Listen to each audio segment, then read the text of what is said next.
Assalamualaikum warahmatullahi wabarakatuh. Bismillahirrahmanirrahim. Alhamdulillahirabbil alamin. La ilaha illallah wahdahu la syarikalah. Lahul mulku wa lahul hamdu wa huwa ala kulli syai'in qadir. Asyhadu an la ilaha illallah wa asyhadu anna Muhammadan abduhu wa rasuluh. Allahumma shalli ala Muhammad wa ala ali Muhammad. Kama shallaita ala Ibrahim wa ala ali Ibrahim fil alamina innaka hamidum majid. Alhamdulillah sahabat percikan iman yang Allah muliakan, dimanapun sahabat Bapak Ibu berada, semoga selalu dalam lindungan Allah, selalu dalam keberkahan. Bapak Ibu yang sedang sakit, semoga Allah berikan kekuatan, kesabaran, ketabahan, dan sakitnya menjadi penggugur bagi kesalahan. Bagi yang sehat, kita yang oleh Allah dititipi kesehatan, semoga sehat yang kita punya kita bisa gunakan untuk amalan-amalan, untuk aktivitas-aktivitas yang membuat terbuka ridho Allah kepada kita semua. Hari ini kita akan membahas sejumlah masalah yang saya terima dan akan kita bedah dari perspektif Al-Quran dan Sunnah Rasulullah SAW. Ya, kita bahas yang pertama. Bismillahirrahmanirrahim. Semoga Ustadz dan jemaah percikan iman selalu dalam naungan Allah. Amin, amin. Begini Ustadz, saya mau bertanya mengenai kedudukan dan hukum seorang mediator jual beli, sewa menyewa, kontrak mengontrak. Tapi dalam penawaran tersebut suka ada akad titip harga atau persentase untuk hasil kerjanya. Dan halalkah rizki yang diterima oleh seorang mediator? Ya, pertama kita bahas dulu menjadi mediator, ya. Prinsipnya menjadi mediator itu halal, prinsipnya, ya, gitu. Pak Am, kan Pak Am banyak kenalan. Saya punya rumah, barangkali ada kenalan Pak Am yang mau beli, nah gitu. Nanti saya kasih ya Pak Am ya 5%. Jadi ibu itu ngasih janji ke saya 5%. Harganya sama seperti yang ditetapkan. Jadi saya mah cuma menunjukkan saja gitu. Saya bilang ke teman saya, Kang, ini ada rumah bagus nih, ya, sok kamu lihat nih. Nah, hubungi orangnya. Jadi saya tuh mediator aja gitu. Saya nggak ada kerja, cuma sekedar menunjukkan, ya. Lalu saya dapat upah, ya, dapat apa, ucapan terima kasih dari yang punya rumah. Saya dikasih. Halal tidak? Halal, gitu, ya. Itu kalau misalnya tidak resmi, ya. Bagaimana kalau yang resmi? Benar-benar mediator, benar-benar saya buka perusahaan, ya, yang memediasi kontrak, mediasi jual beli, ya, gitu. Boleh nggak? Boleh. Itu namanya, ya, bekerja dan dibayar atas jasa dari keahlian kita. Jadi bisa yang sifatnya profesional, ya, bisa juga nggak profesional. Ini mah lebih kepada kekeluargaan saja, gitu. Ani, bisa ada saudara kamu yang butuh rumah tuh, aku punya rumah mau dijual, sok tawarin, nanti aku kasih deh, gitu ya. Bahkan disebut persentasenya, aku kasih deh kamu, ya, sekian persen, gitu. Jadi kan sudah ada akad. Jadi bahkan ada akad saja boleh. Dijanjikan aku kasih kamu sekian persen, itu sudah boleh, gitu, ya. Nah, jadi prinsipnya kita menjadi mediator itu boleh. Nah, yang jadi masalah titip harga, gitu. Berarti kita melakukan suatu tanda petik, ya, manipulasi, Kenapa? Karena kata Nabi, man ghasyana falaisa minna. Siapa yang menipu, nah itu ada unsur memanipulasi, maka bukan umatku gitu. Jadi mediatornya mah nggak masalah teman-teman sekalian. Yang masalah itu titip-titipan gitu. Kenapa? Karena Anda kan tidak akan terbuka. Karena Anda tahu bahwa itu tuh keliru gitu loh. Nabi pernah ditanya, apa bedanya kebaikan dan kesalahan? Kata Nabi, yang namanya salah itu maha kafi sodrika wa karihta ayat toli'a alaihin nas. Kamu nggak mau itu diketahui orang gitu. Jadi kalau saya bilang ke teman saya, ya titip ya, kamu tawar deh, nanti saya minta dari kamu. Jadi ada semacam titipan harga, titipan prosentase. Nah itu yang tidak boleh. Tetapi jasa ya, sebagai mediator itu enggak masalah ya. Wallahu a'lam bishawab. Ya, kita beralih ke pertanyaan berikut. Assalamualaikum Ustaz. Semoga Ustadz dan jamaah diberi kesehatan dan husnul khotimah. Amin, amin ya rabbal alamin. Ustadz, izin bertanya, tiap Agustus suka ada sumbangan buat perlombaan. Pernah dibahas waktu itu, katanya ada unsur judi. Saya jadi ragu. Saya ikutan perlombaan karena hadiahnya dari hasil sumbangan. Begini Bu, yang tidak boleh itu, begini nih, yang tidak boleh ya. Saya boleh ikut perlombaan, tapi saya kudu mayar gitu. Sebut sajalah saya boleh ikut perlombaan, mayar 50.000. Semua yang ikut perlombaan bayar 50.000. Nah, hadiahnya dari uang 50.000 itu dikumpulkan. Yang ikut kan ada 20 orang ya, 50.000 kali 20 dibeliin hadiah. Nah itu yang kategori judi. Tapi kalau begini mah Pak RW meminta sumbangan kepada warga untuk kegiatan 17 Agustus ya. Terkumpullah dari warga, sebut saja 2 juta. Nah, yang 2 juta itu dijadikan untuk hadiah perlombaan. Ya, itu mahal lah tuh, Bu. Nggak masalah. Ya, nanti yang ikut lomba mau bayar, mau tidak bayar, bayar juga ada bukan untuk semua hadiah itu, mungkin untuk operasional saja, untuk beli minuman, ya, untuk beli makanan, cemilan, bagi yang ikut olahraga gitu. Nggak masalah. Jadi, Anda harus... Ya bagus sih Anda minta klarifikasi ya gitu. Jadi yang tidak boleh itu yang tadi saya bilang, hadiah itu diambil dari biaya ya orang-orang yang ikut gitu. Tapi kalau yang ikut itu dipungut biaya bukan untuk hadiah, untuk operasional aja ya, nggak masalah. Nah jadi Bapak Ibu RT RW, Ketua RT, Ketua RW, boleh Anda mengambil sumbangan dari warga, lalu sumbangan itu digunakan untuk hadiah 17 Agustusan. Tidak apa-apa. Itu sama aja dengan Anda mencari sponsor gitu. Tapi ini mah sponsornya seluruh warga RW gitu. Jadi boleh nggak? Boleh. Nggak masalah gitu ya. Wallahu a'lam bishawab. Wallahu a'lam bishawab ya. Pertanyaan berikut. Assalamualaikum Ustadz. Waalaikumsalam warahmatullahi wabarakatuh.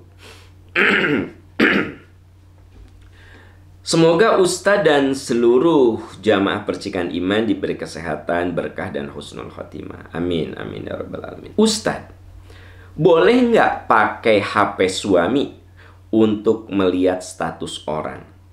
Karena itu yang sering dilakukan oleh teman saya, ingin melihat dari HP suami.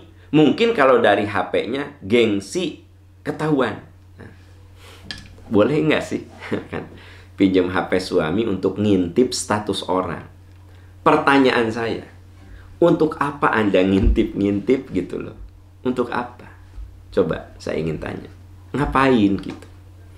Saya belum jawab dulu boleh dan tidak pakai HP suami. Pertanyaan saya, ngapain Anda ngabisin waktu, ngabisin tenaga, ngabisin pikiran untuk ngepoin orang? Coba apa? Coba. Nah, kan ada ayatnya. Wala tajassasu. Anda nggak boleh tajassus. Tahu nggak tajassus itu? Tajassus itu ngintip-ngintip gitu. Ya, coba si Rita diintip nih, gitu. Coba si Ani diintip nih. Coba si Eca diintip nih. Diintip terus apa gitu? Kalau ngintip belanjaan boleh nggak? Boleh, tapi bukan ngintip. Coba sekarang tas ada yang lucu-lucu nggak ya? Ibu cari-cari gitu ya. Coba ini kita lagi perlu taplak meja nih, ya. Ada nggak ya yang bagus-bagus gitu? Nah, atau Anda lihat ya IG orang lain sebagai contoh. Coba ya kalau ruang tamu, aku mau lihat deh IG-nya si ini. Nah itu makan jelas. Anda melihat status orang, melihat Instagram orang, karena niatnya itu benar gitu. Tapi kalau niatnya itu mencari tahu yang nggak guna gitu. Teman Anda teh jualan enggak ya? Kalau tuh teman Anda jualan terus Anda intip, kan Anda ingin lihat jualannya apa. Enggak, ini mah ngintip lah, iseng gitu loh ya. Coba si Rita sekarang punya mobilnya kayak apa ya? Kalau si Wati sekarang motornya kayak apa ya? Kalau si Eca sekarang baju kesukaannya apa ya? Pertanyaan saya, Bu, ngapain gitu untuk melakukan itu? Apa coba apa? Nggak guna ya. Kata firman Allah, orang yang akan jadi ahli surga itu orang yang meninggalkan hal-hal yang tidak berguna gitu loh, Bu. Jadi biasakan kita ini dalam hidup yang guna-guna saja, yang berguna saja gitu loh. Dan kalau Anda ngintip karena Anda ingin ya ada kedengkian, ngintip karena Anda ingin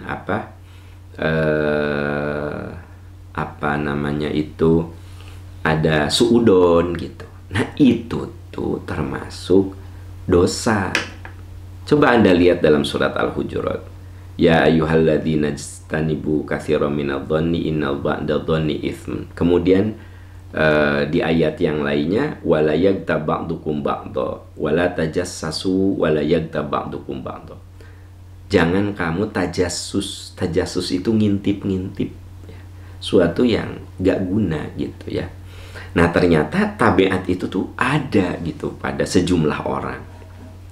Sampai minjem HP suaminya. Ayah pinjem HP. Apa mama? Kan mama punya HP. Enggak ini. Kalau mama pakai punya mama kan nanti ketahuan mama ngintip statusnya dia, ngintip IG-nya dia, ngintip YouTube-nya dia. Enggak sini ya. Nah, ya kalau bicara boleh pinjem HP suami ya boleh-boleh saja.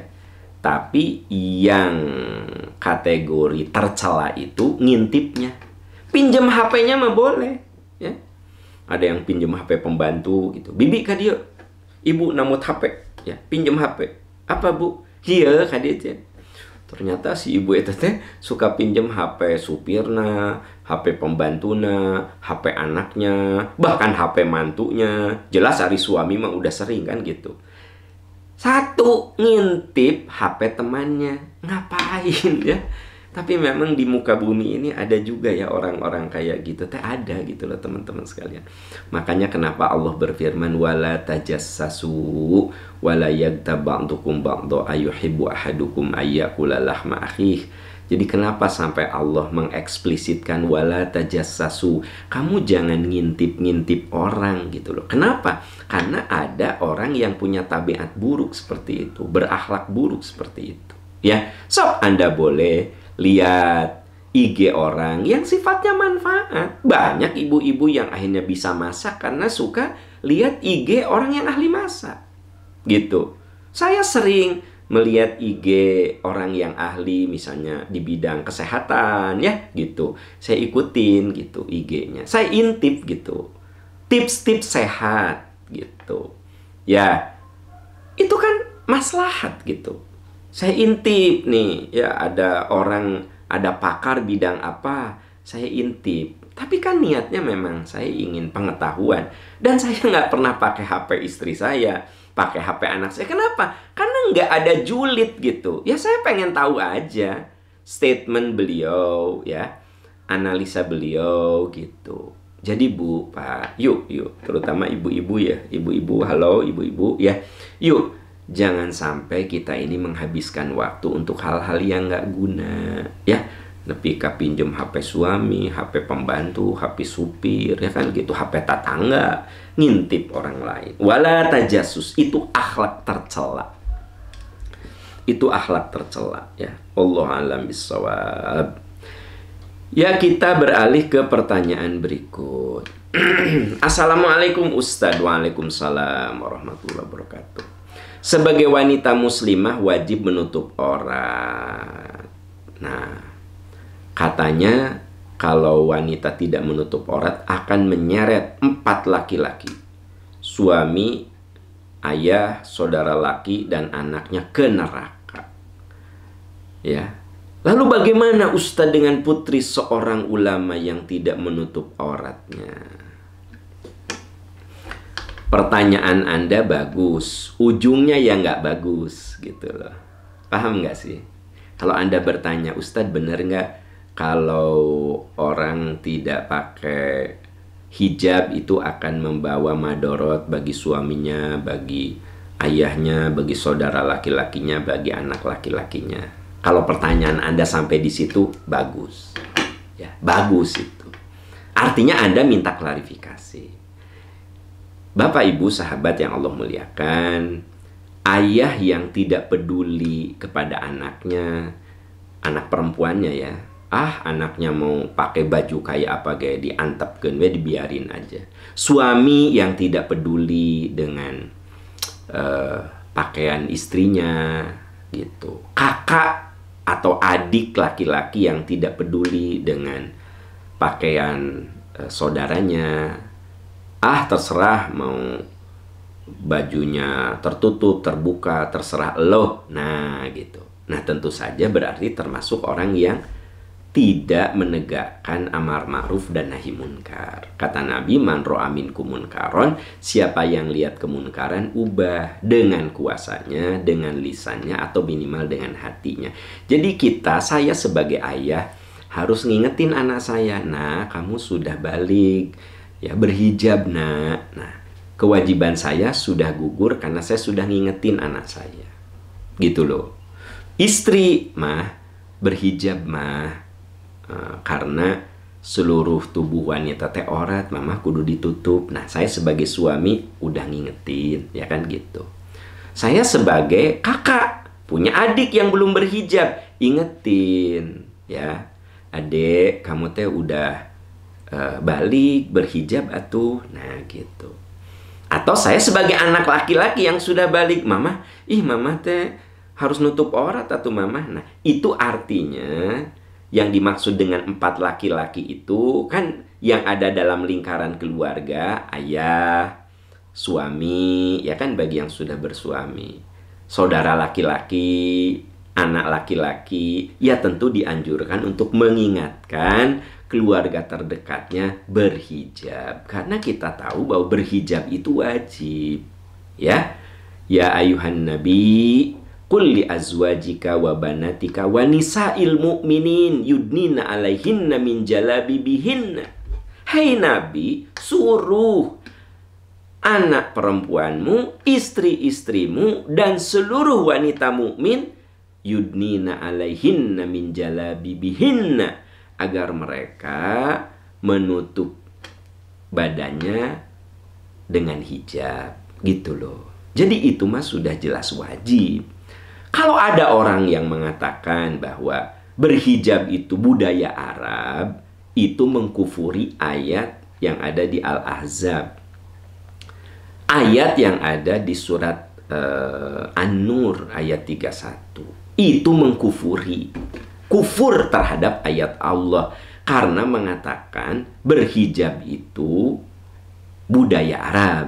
Padahal Allah mengatakan, katakan wahai Nabi, kul, katakan wahai Nabi, li azwajika wa banatika, katakan pada istri-istrimu, pada anak-anak perempuanmu, pada seluruh wanita mukmin, yudnina alaihinna min jalabibihinna, hendaklah mereka berhijab.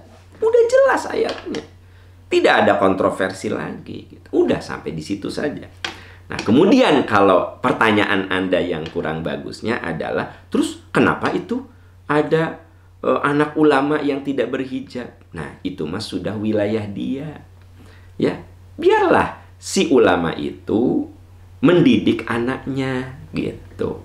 Karena manusia mah selalu ada kurang-kurangnya. Boleh jadi si ulama itu, beliau itu sudah ngingetin anaknya, tapi anaknya tidak peduli. Kan kita nggak bisa menyalahkan beliau gitu loh. Ya, iya nggak sih? Nah, jadi kita ini biasakan untuk selalu berhusnuzon. Kita mah fokus memperbaiki diri kita gitu. Ya, si Ustadz ngomong hijab tuh adiknya nggak berhijab. Nah, apakah dengan adiknya tidak berhijab omongan Ustadz itu salah? Nggak salah. Mungkin saja adik nama tidak mau dengar nasihatnya. Jadi jangan kemudian percuma tuh dengerin si Ustadz itu. Wong istrinya nggak berhijab, anaknya nggak berhijab, ngomong aja hijab. Tuh anak istrinya nggak lihat omongannya, bahwa ternyata yang diomongkannya itu benar, ya sudah ikuti. Bahwa ternyata istrinya tidak berhijab, anaknya tidak berhijab, boleh jadi beliau itu sudah ngingetin istri dan anaknya, tapi tidak merespon.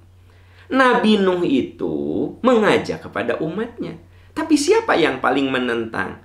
Anak dan istrinya gitu loh. Yuk teman-teman sekalian, jadi kita ini gimana ya? Kudu bersih hati gitu kata orang Sunda. Bersih hati gitu loh ya. Bersih hati kita tuh. Jangan kalah kawe ngomong itu tuh. Nah gitu ya.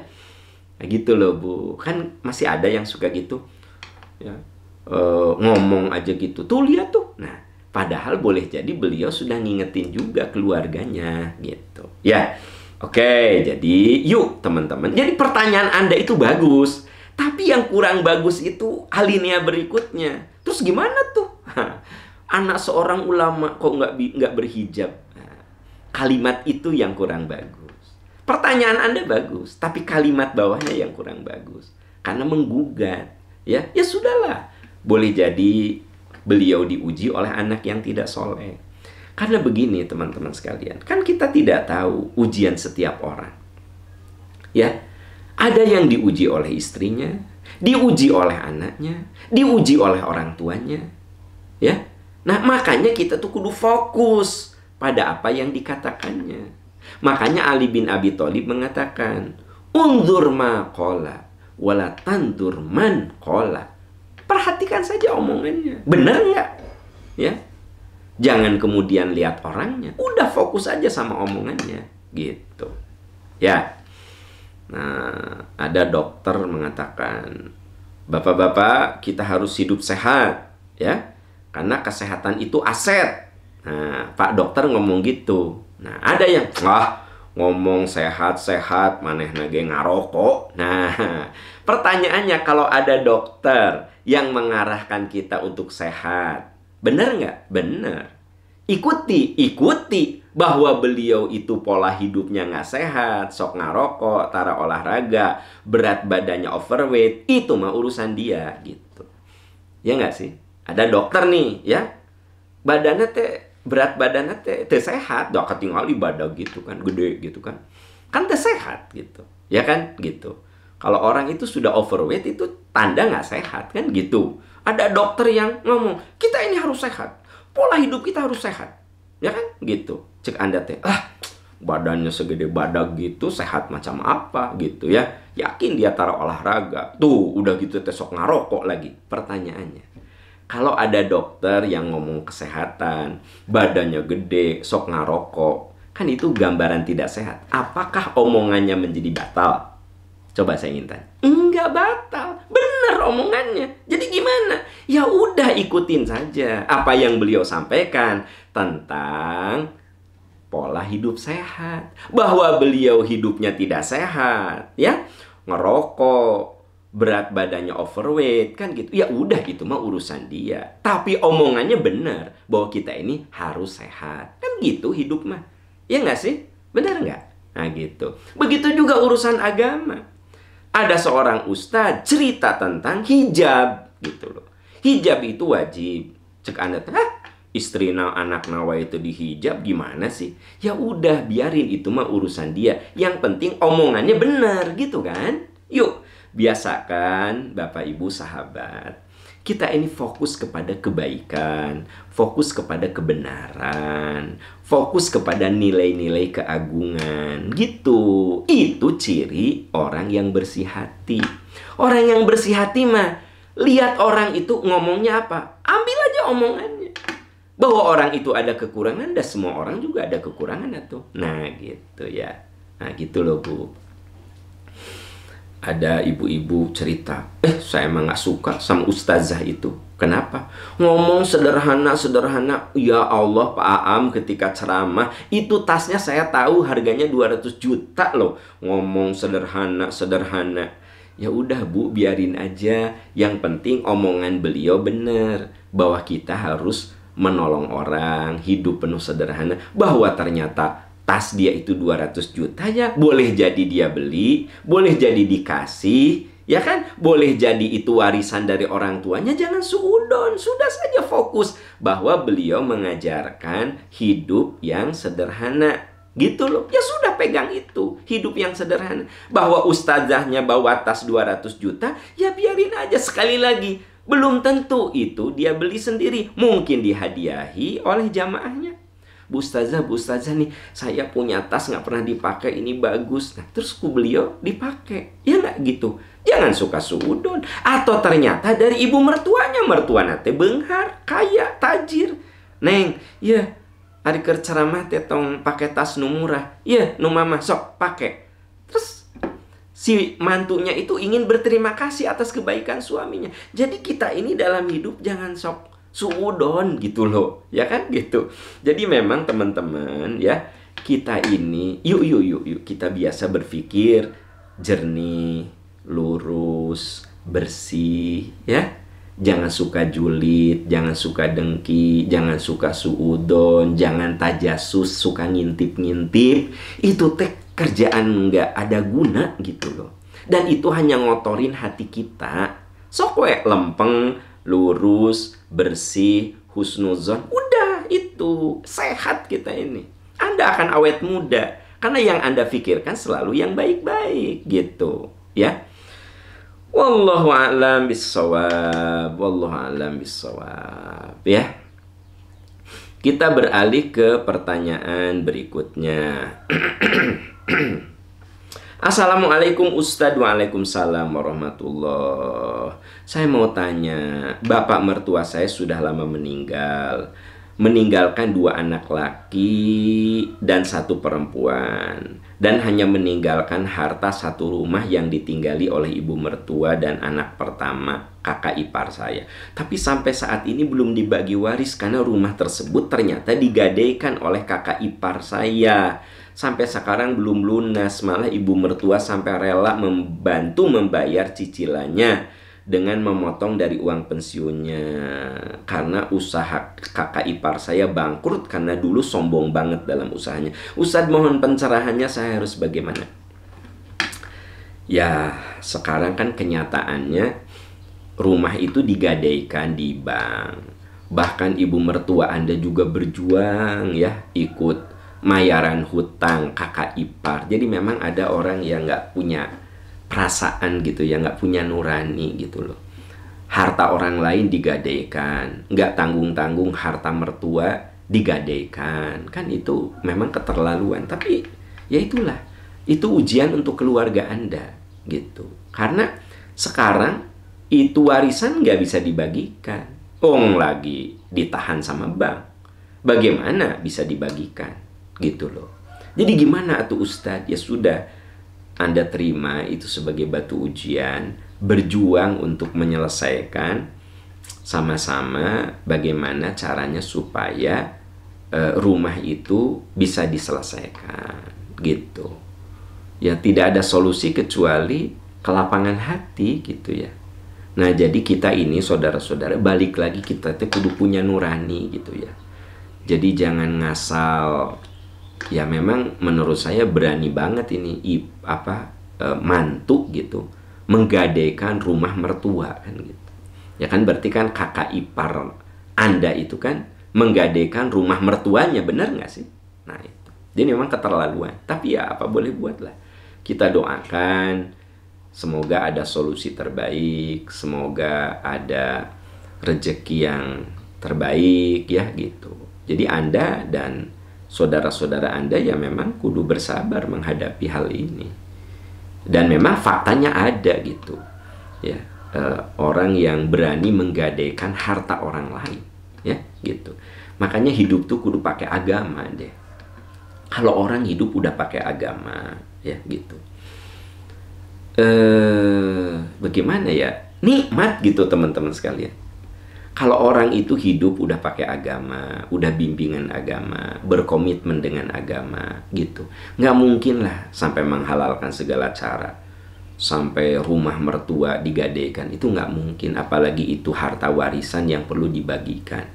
Nah yang paling parah nanti teh menguasai harta warisan lagi. Wah itu harta bakal hancur kalau yang kayak begitu. Pokoknya gini, jangan main-main dengan warisan.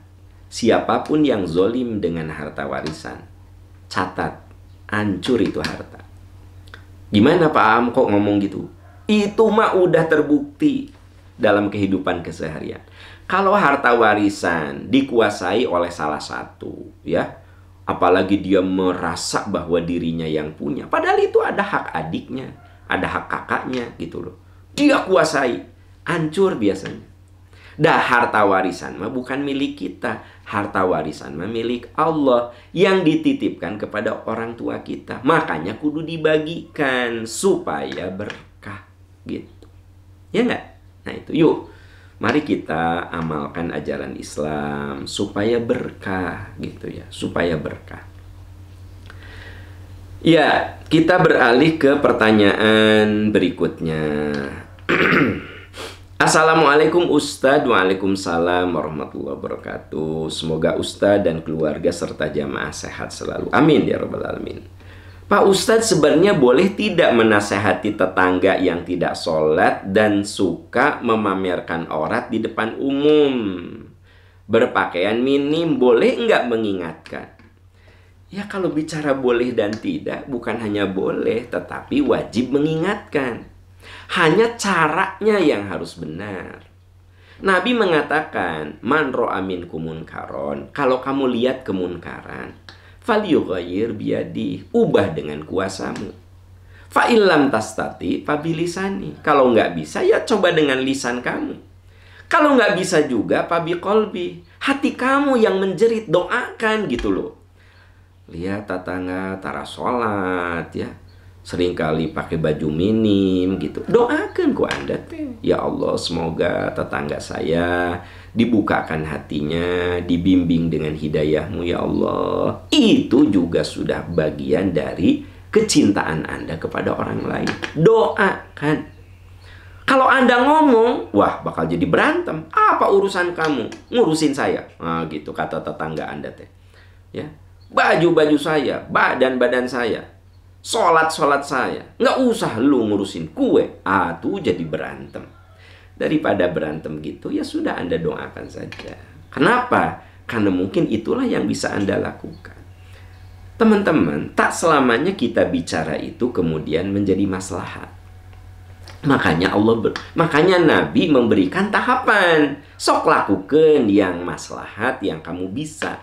Kabayang tuh Anda punya tetangga, ya, Anda punya tetangga nih, nggak pernah pada sholat, ya, kemudian bajunya minim-minim, tiba-tiba Anda datang, Assalamualaikum, Ibu, ya saya tetangga Ibu kan, saya mau ngingetin Bu, saya berani jamin itu akan jadi masalah. Hubungan Anda dengan tetangga jadi nggak bagus. Jadi gimana atuh Ustad? Saya doakan atuh ku Anda teh. Tiap sholat Anda doakan, ya Allah semoga tetangga saya. Bahwa nanti tetangga Anda berubah itu belum tentu sama Anda. Anda mah cukup dengan kekuatan doa. Mungkin sama teman dia, mungkin sama orang tua dia. Nah gitu. Jadi dalam dakwah itu ada mekanisme yang sifatnya itu santun gitu loh. Ya. Firman Allah misalnya, ud'u ila sabili rabbika bil hikmah. Ajak ke jalan Tuhanmu dengan ilmu. Wal mau'izatil hasanah, dengan nasihat yang bagus, dengan kata-kata yang bagus. Jangan mengejek tapi kudu mengajak. Gitu loh. Tidak perlu orang-orang yang bergelimang dosa itu dihinakan, tapi didoakan gitu. Boleh jadi dia di suatu hari lebih soleh dari kita-kita ini, gitu loh, teman-teman sekalian. Jadi Islam mengajari kita sebuah kesantunan yang luar biasa hebat. Ajak ke jalan Tuhanmu dengan ilmu, dengan nasihat yang baik, dengan diskusi yang baik, gitu. Itu di surat An-Nahl 125. Di dalam hadis Nabi dikatakan, kalau kamu lihat kemunkaran, ubah dengan kuasamu, lisanmu, atau hatimu. Yang dimaksud dengan hatimu tuh doakan, gitu. Jadi mana yang paling memungkinkan? Lihat mana yang paling maslahat. Coba, maslahat nggak kira-kira nih? Sok. Ya, nanti pagi-pagi ini Anda datang ke rumah tetangga yang bajunya sok minim itu, yang nggak pernah sholat itu. Anda datang, terus Anda ngomong, nasehatin. Pertanyaan saya, jadi maslahat nggak? Atau jadi berantem? Atau jadi musuhan? Coba Anda pikirkan. Ya Pak Am, pastilah dia jadi memusuhi saya. Ya udah, berarti cara yang paling bagus bukan dengan ngomong, dengan doa, gitu. Tapi ternyata tetangga Anda itu dekat sama Anda sebenarnya. Sering canda, sering apa. Nah, Anda boleh dengan lisan, pelan-pelan, sedikit-sedikit masukin. Gitu. Jadi ternyata sesuatu yang bagus harus dilakukan dengan cara yang bagus. Gitu. Islam itu. Ya. Suatu yang bagus, yang benar, kalau dilakukan dengan cara yang salah, hasilnya menjadi tidak bagus.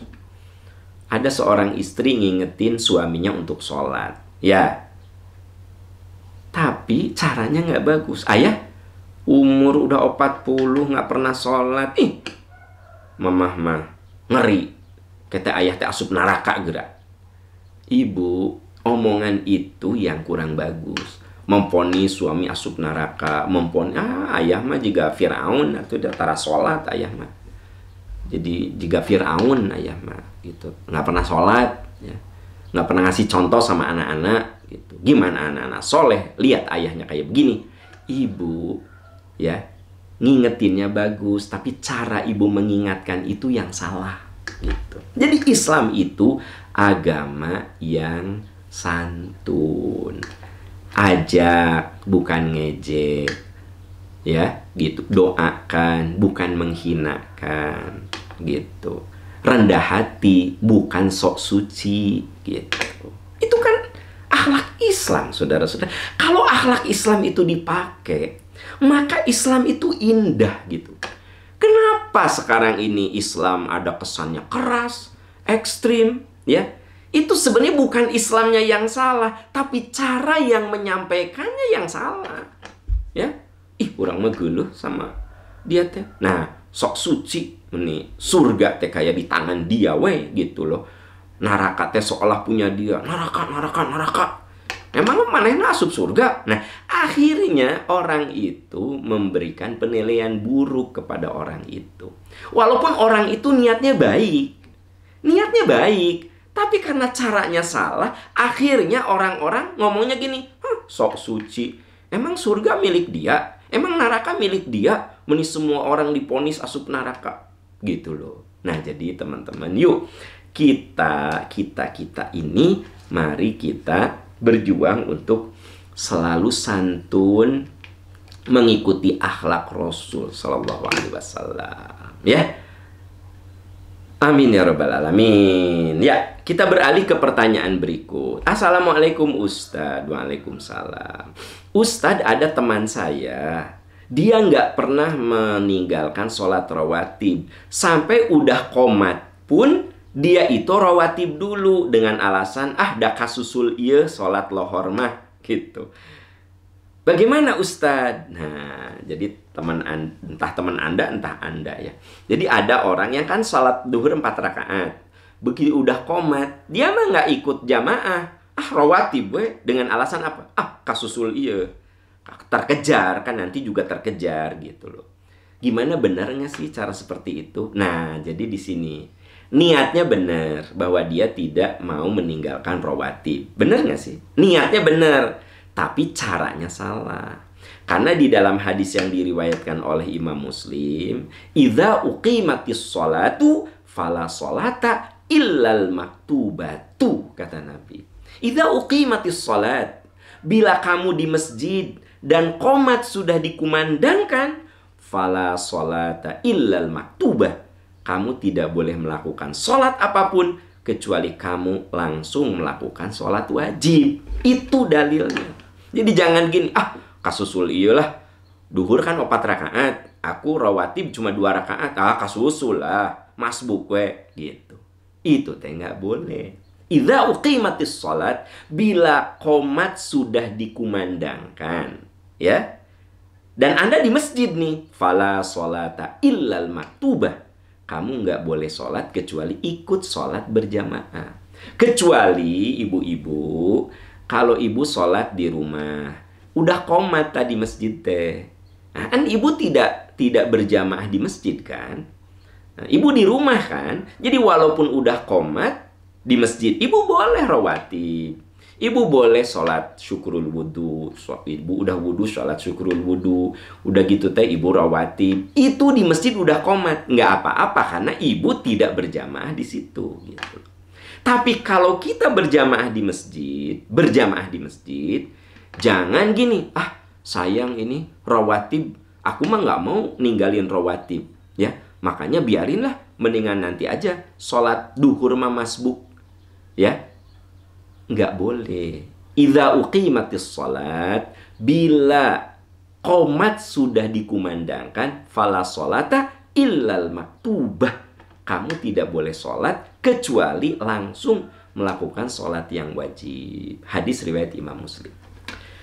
Bapak, Ibu, sahabat percikan iman yang Allah muliakan, waktunya sudah habis. Insya Allah besok ketemu lagi dan saya ucapkan jazakumullah khairan katsira. Insya Allah besok kita bertemu lagi di percikan iman pagi jam 5:15 sampai jam 6, baik melalui radio 103,1 FM, radio streaming percikan iman, Instagram saya atau YouTube, juga Instagram percikan iman. Ya, saudara-saudara sekalian, demikian yang bisa saya sampaikan. Subhanaka Allahumma wa bihamdika, asyhadu an la ilaha illa anta, astaghfiruka wa atubu ilaik. Walhamdulillahirabbil alamin. Wassalamualaikum warahmatullahi wabarakatuh.